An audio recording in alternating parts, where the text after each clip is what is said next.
like to call the Public and Protective Services Committee meeting for April 16th. On the committee is myself, Mike O'Connor, Councillor Bosch, Councillor O'Toole, and Mayor Clayton. I'd like to call the meeting to order. I need a movement for adoption of agenda. O'Toole. I'll move that. Thank you. Call the question.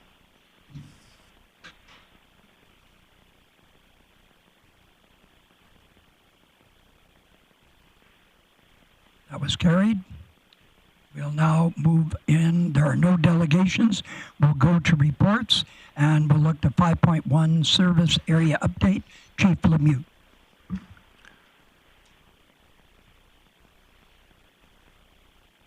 Oh, okay, that would be a really good idea. Okay, we'll move to item number 3, introduction of, and I don't have a note of, Chief Lemieux. Thank you.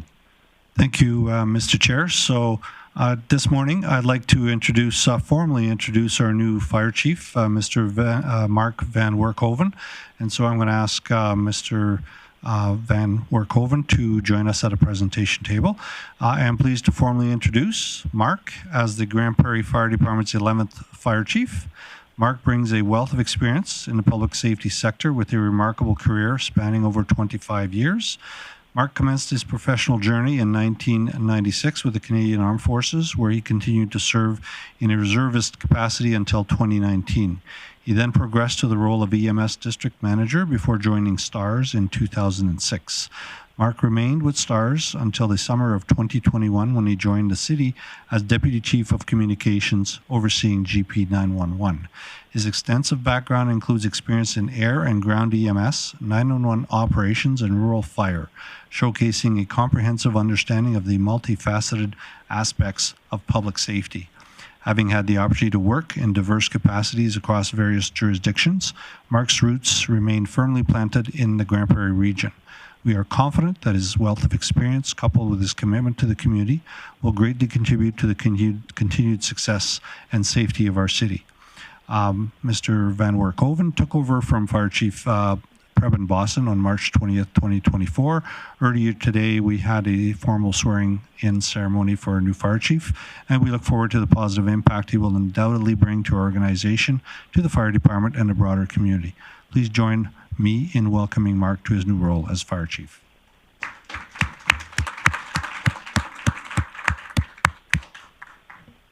Mark's available if anybody has any questions or comments. Yes, go ahead. Chief Van Werkhoven. Thank you, Mr. Chair. I know it's a busy agenda today, so I'll keep this short. In the 100-plus year history of the Grande Prairie Fire Department, I am very humbled to be the 11th fire chief. And I think that's quite the metric when you think about it. Over 100 years, and we've only had 11 fire chiefs.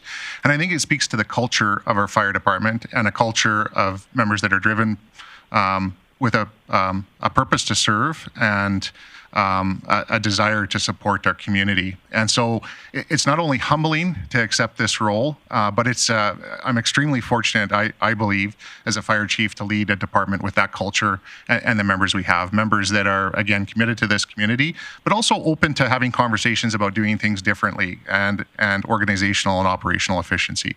And so that's what we'll be doing over the coming months, myself and the fire administration team, is having those conversations both within and outside, and determining where we align and where we need to go into the future. So I very much appreciate the support of not only a very resilient and resourceful community, but the support of Mayor and Council as we move forward. Thank you very much. Any questions for Chief Van Werkhoven, please? Okay, well, welcome. Thanks again, Chair.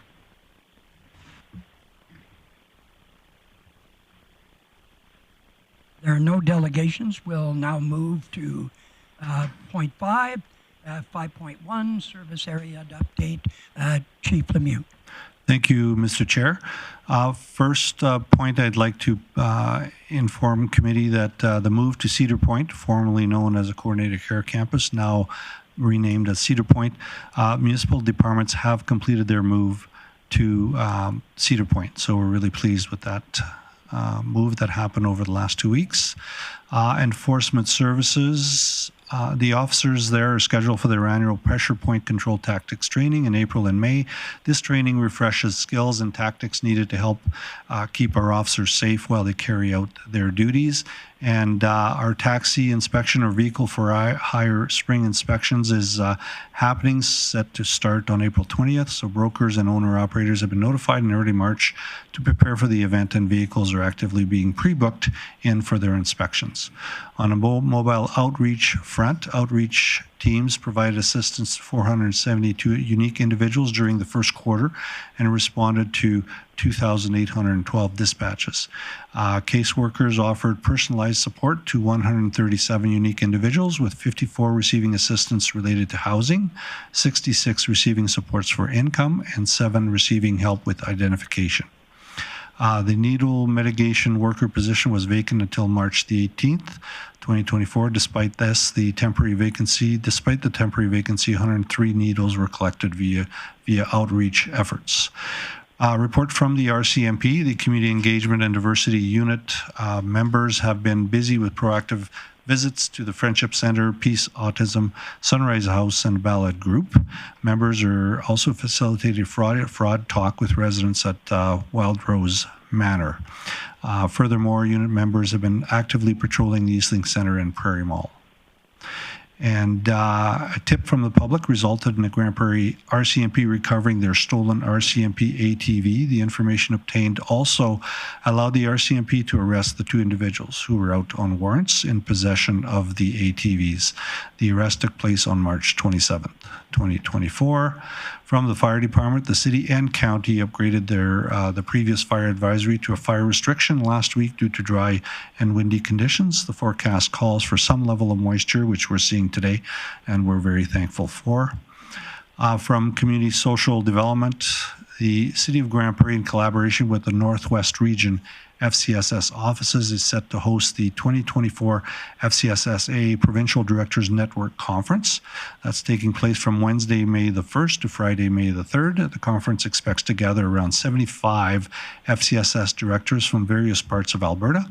And in partnership with the Downtown Association, we're excited to provide about 30 directors with an evening to explore the art and culinary scene of downtown Grande Prairie. Update from the Community Knowledge Campus. The Dave Bar ice surface was removed on April the 1st. Another successful collaboration with corporate facilities in shutting down the ice plant, and park staff arriving with their equipment to haul away the ice. The seasonal transition to repair, paint, and prepare the pad was a tight turnaround, and as ball hockey started their spring season on April the 8th. And sports development, wellness, and culture. From May the 5th to the 11th, Design Works Center is hosting the 2024 National Aboriginal Hockey Championships. We will be the first ever Alberta community to host this event. The committee is seeking dedicated volunteers to make the event a success, with available roles such as off-ice official and general volunteers. Community members can sign up for volunteer by visiting the event website. And lastly, summer camp registration is now available, with camps being offered at 6 different locations in the city, and some camps are already full, so residents are encouraged to visit the city website to register now for summer camps. And that's my report, Mr. Chair. Thank you. I'd be happy to answer any questions. Yes, thank you, Chief Lemieux. Any questions? Councillor Bosch. Thank you, Chair O'Connor. Thank you, Chief Lemieux. My question is in regards to bike patrol with enforcement services. What does that look like this spring and summer? And are we in the future going to be training our own officers to be part of that patrol? So I'll answer your question at a fairly high level, but I'll get you some more detail. What I will say is that enforcement services now falls under the Grande Prairie Police Service, and that the Grande Prairie Police Service is putting together a detailed plan for downtown beat patrol and also bike patrols. So as soon as they've firmed up their plans, I'll make sure that we share that with City Council. Thank you. Thank you. Any other questions? Seeing none, thank you very much, Chief Lemieux. And we'll move on to 5.2, local. And Chief Lemieux, if you would like to introduce our presenter. Thank you, Mr. Chair. So at the March 25th City Council meeting, Council asked administration to be back information from the Food Security Committee as well as food security agencies within the city. And our Director, Tammy Wenzel, did prepare the report, and I'll ask her to present the report to committee. Thank you. Good morning. In response to the motion passed at the City Council meeting on March 25th, 2024, administration has compiled a report on local food organizations. This report looks at the performance of these organizations, identifying those that are doing okay and those in need of support to meet current demands. The 2023 Food Access and Affordability Survey revealed the extent of food insecurity. It showed that concerns regarding food affordability are not confined to low-income households, but extend to a significant portion of middle and high-income families. This highlights the need for a collaborative action plan addressing the complexities associated with reducing poverty and tackling priority areas such as food insecurity. To tackle this complex issue, the city has formed a partnership with Tamarack Institute and 9 other communities aimed at exploring innovative approaches to advance poverty reduction efforts. By addressing root causes and unequal access to resources and investing in community initiatives, the city, in partnership with local community organizations, aim to foster inclusive growth and enhance community well-being. In your package, Appendix A provides a detailed overview of the local food serving organizations, showcasing their diverse approaches and challenges in meeting community needs.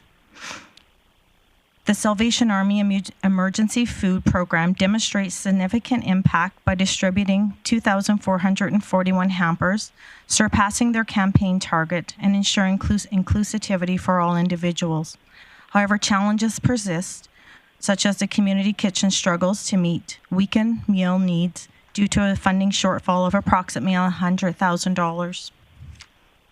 Helping Hands Society faces occasional requests from individuals outside their service area, relying solely on donations and implementing a 1 hamper per month restriction.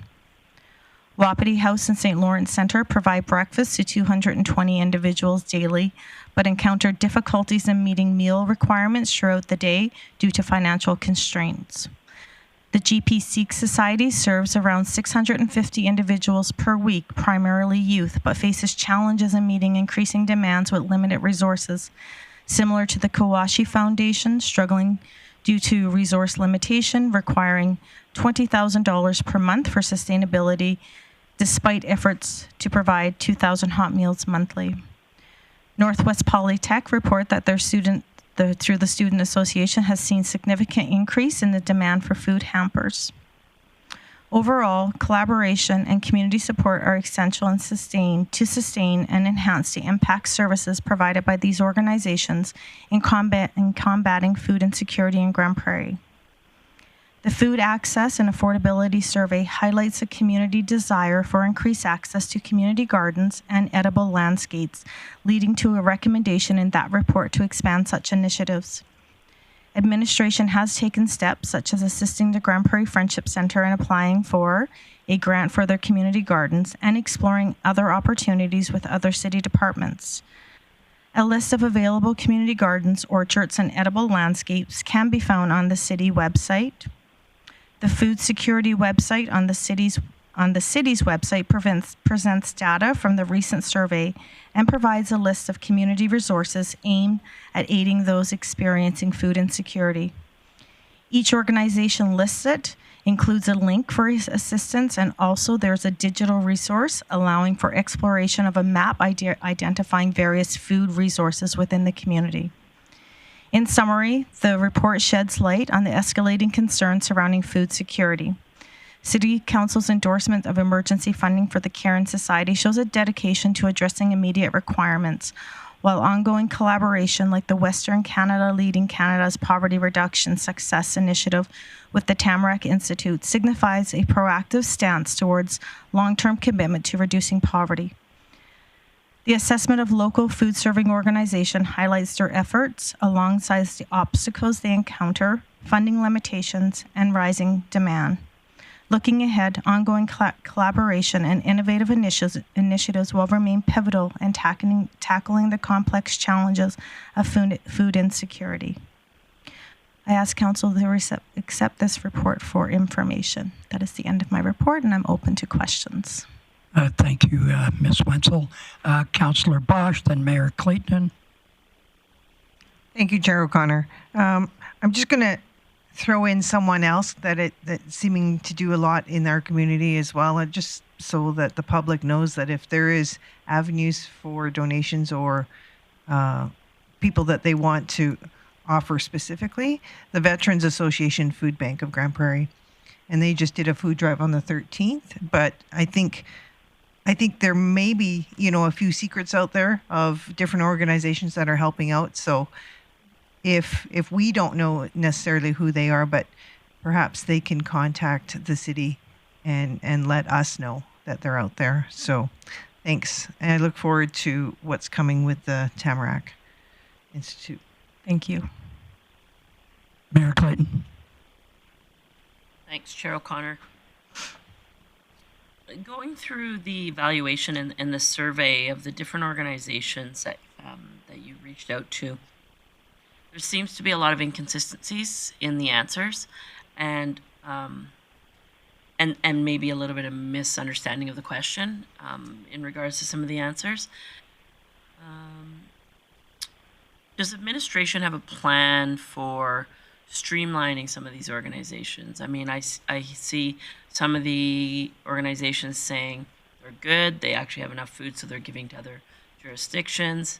I see some saying that they have enough for staffing, but not operational. And my sort of thought, well, then decrease your offering, but offer something. And there's so there's lots of takeaways in here. And I wondered administration's thought on next steps, or if there are any thoughts on next steps and streamlining any of these organizations so that they can all be as effective as they intend to be. Thank you for the question through the chair. Yes, collaboration is a big piece of our next steps. We are the Food Access Security Task Force that was formed a few months ago. The ultimate goal for them was to form a backbone organization to take on and lead some of these actions. At this time, they have not been able to secure a backbone organization. So administration will be taking on a larger part of the actions that are outlined in the report. There's lots of opportunity for collaboration, and we will continue to work directly with the organizations, because I do agree with you. There was lots of inconsistencies. It sounded like some organizations had the capacity where other organizations did not have the capacity. So we saw those inconsistencies and could see that there was lots of room for further collaboration. Go ahead. Thanks, Chair. I appreciate that. And so the task force that was established, you said they had a difficult time establishing a backbone organization. When you say a backbone organization, they're looking for somebody to lead the task force. They had a hard time getting enough volunteers as an advisory committee. Explain to me what you mean. Thank you, through the chair. The backbone organization would be an organization that their business, their day-to-day business would be food. And the task force was very much made up of individuals that was not their day-to-day business. So we had gave them a recommendation that in order for you to proceed and to have the right resources, you needed to find an organization that could take this and you weren't doing it off the side of your desk, basically. You had people in place to move some of these actions forward. So, for example, based on the answers I see, it appears that the Salvation Army seems to be in the best position, let's call it, for service, but they didn't have capacity to be the backbone organization, for example. Thank you, through the chair. That is correct. The Salvation Army has not and will not be taking on the backbone of this. Okay, and so tell me again what you said in regards to administration's role in this and working to find the efficiencies, because in my opinion, there's many, all of these organizations are doing excellent work, each of them somewhat unique in their service delivery. However, if they're all out there fundraising and if they're all out there operating and trying to support our community, and they're not finding efficiencies, it's not a good place for anybody to be in regards to what their intent is. And so, does our administration have the capacity? Do we need to call on service groups to support? What do we see in a bigger picture here in regards to finding efficiencies within these organizations that are all trying to do exceptional work? Thank you for the question through the chair. So one of the roles as administration that we are hoping to do is, knowing now that they're kind of pulling back, we need to find the capacity or look to see if we have the capacity to take on some of the recommendations in the report. As the report laid out lots of short-term and long-term recommendations that we could be working on as a community. And I think that the key is the community. We need to be looking at as a collaborative on and I think we've known for a while that organizations sometimes have difficulty coming together into forming kind of the best step forward, because a lot of them are out there fundraising on their own. They are looking for their own way forward, but I do see lots of inefficiencies as I put this report together, that there is huge opportunity for us to be stepping up, and I see us doing it through this Tamarack opportunity that we have to look at the research around, to look at that baseline data. So I do see the administration taking a deeper role now based on the commitment that we've had with Tamarack for the next 2 years. Perfect. I look forward to further discussions on this. Thanks for your report. Yeah, thank you. Any other questions? I have one in regards to, and I'll come to you in a second, Chris. Are we going to take that role of getting a number, because the Salvation Army identified 20% of our population that they see as needing food and have food insecurity.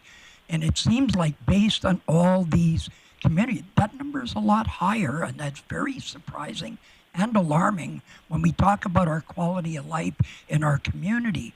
So what help would you like to see? Not that I'm offering, I'm not the person, but what help would you see? Is this a budgetary thing, support from council? What would you need to be able to put all the numbers together so we have an accurate number? Thank you for the question through the chair. I think that we would need more time right now to come up with a plan based on that question. So if if council wants to direct administration to do some additional research or to find that answer, we could definitely to look at doing that. Okay. Thank you very much, Ms. Wenzel. No other questions? Is business arising from this? Mayor Clayton. Chair O'Connor, happy to move that we receive this report for information. Thank you. That motion is in order. Call the question. Sorry. Okay. Call the question. O'Connor in favor. Bosch in favor.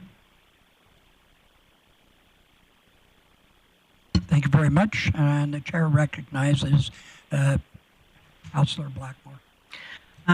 My question is, Ms. Wenzel, did you get enough from this committee to make the next step happen by us receiving this for information? Or do you need more direction? I'm looking at CAO Burke, wondering if I got the feeling that there needed to be more. Yeah. Go ahead. Chair O'Connor, thanks. I think the main request there was some more time for us to go away. So I think we have enough direction to do that and come back with some options and for a further discussion and for council to consider this report as well. But I'd say time was what our request right now, and we have enough direction for that. So you need more direction? No, don't need any more direction right now. We'll go back and do some more work and come up with some options for council to consider. Good, thanks. Thank you very much.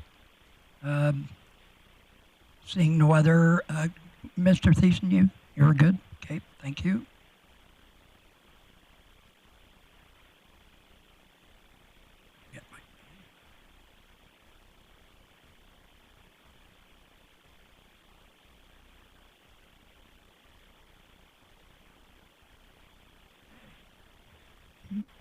I would like to no correspondence, no other business, and we do have under 8 bylaw and policy review.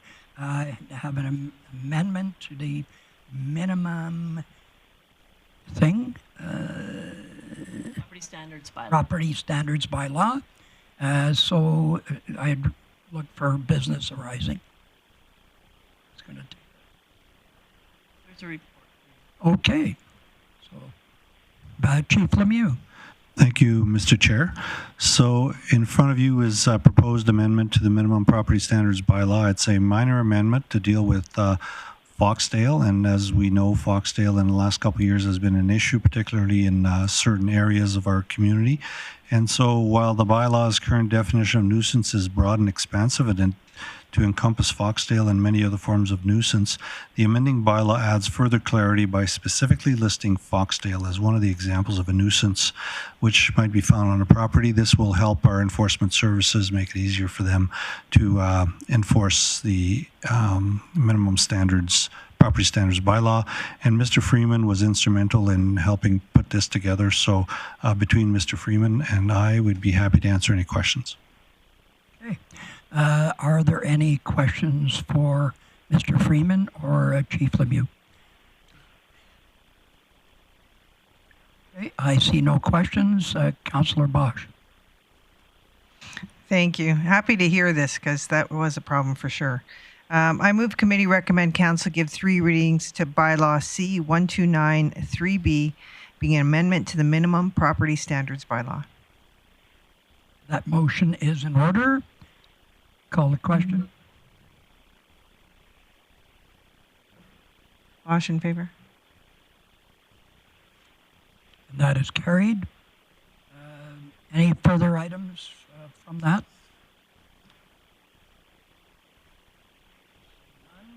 We'll go to 8.2.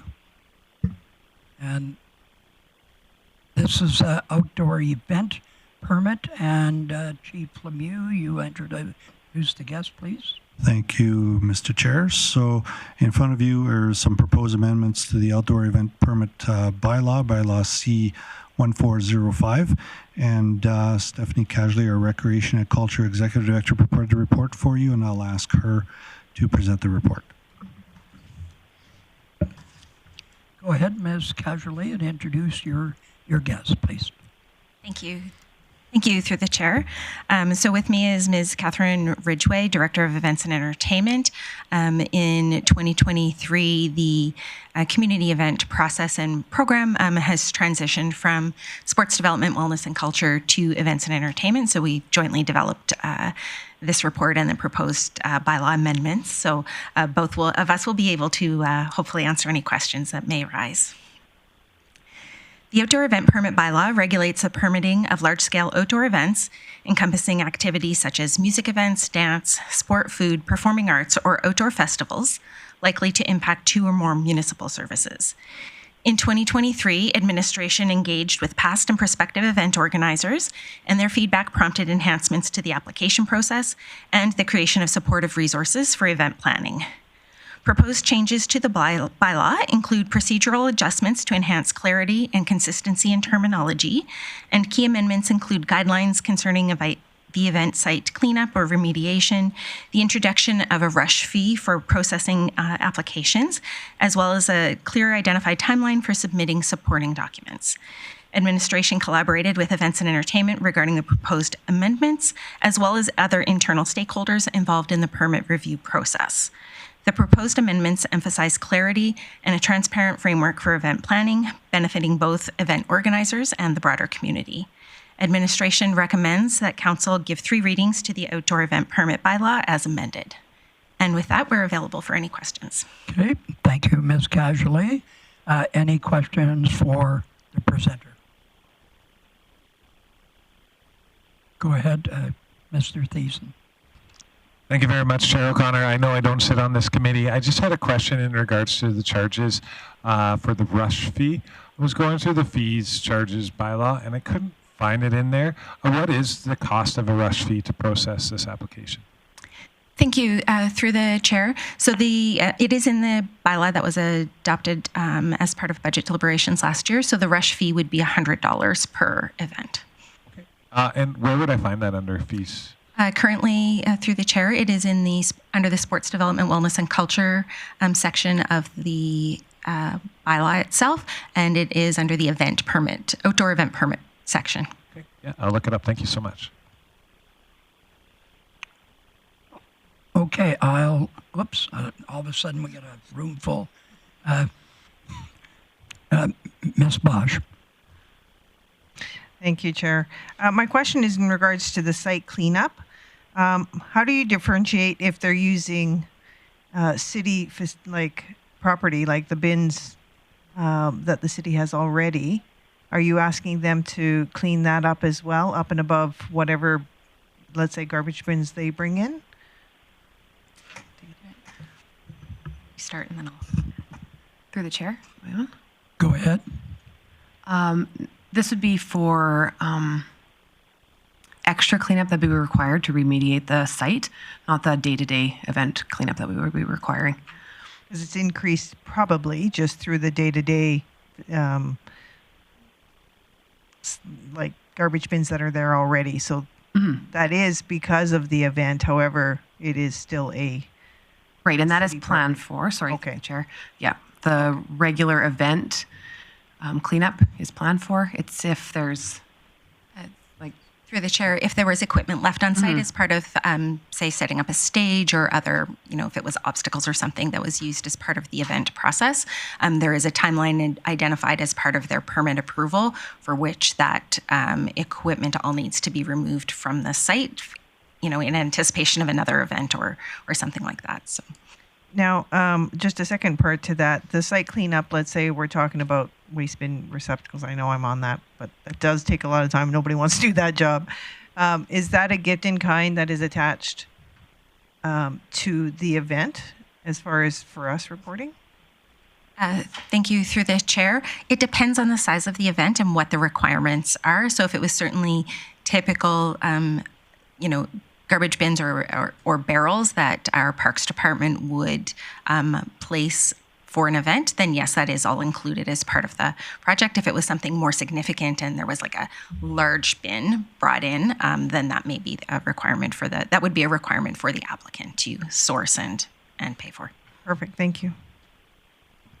And Councillor O'Toole for business. I just got one question prior to business. So when we do cleanup and say it rains and there's substantial rains and there's damage to the grass or the area, is that incorporated in a fee or a fine or something like that? Thank you. Through the chair, there are penalties within the bylaw itself that if it wasn't expected, say turf damage for a site, that cost could be passed on to the applicant of the event, but certainly we would work with the applicant to minimize the risk associated with any event. Perfect. Thank you. If there's no other questions, I'll go ahead. Take it away. Thank you. I move that committee recommend council give 3 readings to Bylaw C 1405B, being an amendment to the outdoor event permit bylaw. And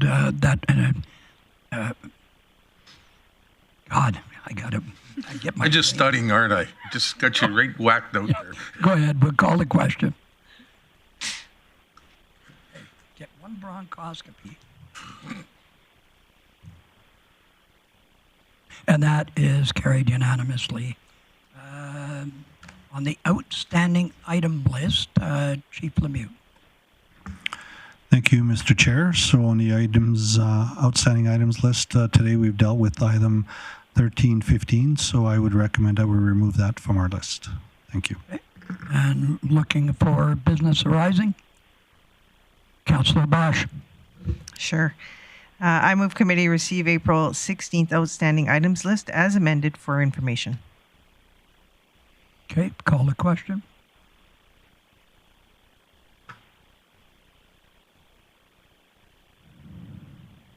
And that's carried unanimously. And then we'll entertain a motion to go in camera.